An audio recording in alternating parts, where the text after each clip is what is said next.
সচিবালয়ে আজও কর্মব্যস্ত প্রধানমন্ত্রী তারেক রহমান। বেশ কয়েকটি মন্ত্রণালয়ের মন্ত্রী প্রতিমন্ত্রীদের সঙ্গে আলাদা বৈঠক সহ সকাল থেকে রয়েছে বেশ কয়েকটি কর্মসূচি। সচিবালয় থেকে বিস্তারিত জানাচ্ছেন আতিকুর রহমান তমাল। এখন সচিবালয়ে আজও কিন্তু অন্যান্য দিনের মতো প্রধানমন্ত্রী তারেক রহমান কিন্তু ব্যস্ত সময় কাটাবেন এবং আমরা যদি বলি যে আজকে আসলে তার যে কর্মসূচি রয়েছে সেটি হচ্ছে যে প্রায় 4টে কিন্তু তার বৈঠক বা সভা রয়েছে এবং একটি সৌজন্য সাক্ষাৎ রয়েছে সকাল 9:45টার দিকে। কোস্টগার্ডের মহাপরিচালক তিনি আসেন, তিনি এসে কিন্তু একটি সৌজন্য সাক্ষাতে মিলিত হন এবং বাহিনীর যে সার্বিক যে অবস্থা সেটি তিনি আসলে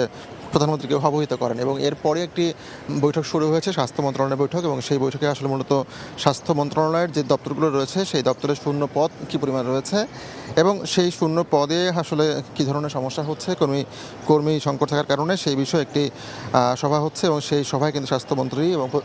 প্রতিমন্ত্রী কিন্তু উপস্থিত রয়েছেন বলে আমরা জানতে পেরেছি এবং এরপরে আসলে 11টা একটি সভা রয়েছে এবং সেই সভায় আসলে ঢাকা উত্তর দক্ষিণ এবং গাজীপুর সিটি কর্পোরেশনের যে প্রশাসকরা রয়েছেন তারা মূলত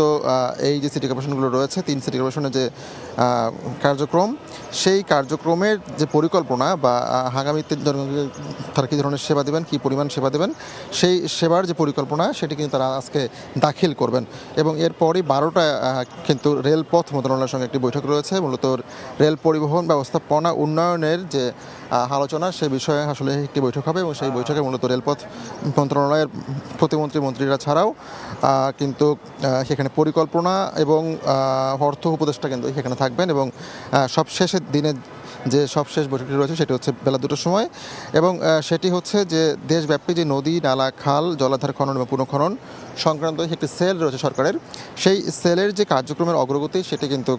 অবহিত করা হবে প্রধানমন্ত্রীকে এবং আপনারা জানেন যে বিএনপি সরকারের যে ইস্তেহার রয়েছে সেই ইস্তেহারে কিন্তু অন্যতম একটি অংশ বা অন্যতম একটি পয়েন্ট হচ্ছে যে খাল খনন কর্মসূচি এবং সেই জায়গা থেকে ধারণা করা যায় যে হয়তো এই শেষ বৈঠকে আসলে এই যে খাল খনন সেই বিষয়ে আসলে অগ্রগতি বা সেই বিষয়ে আলোচনা হবে এবং সব মিলিয়ে বলা চলে যায় অন্যান্য দিনের মতো আজকেও কিন্তু পিএম কিন্তু ব্যস্ত সময় কাটাবেন এই সচিবালয় এবং সেই জায়গা থেকে আমরা দেখছি যে এখানে কিন্তু বৈঠকগুলো হচ্ছে। তো সব মিলে এই ছিল আমাদের এখান থেকে সবশেষ খবর। যুক্ত ছিলাম সচিবালয় থেকে।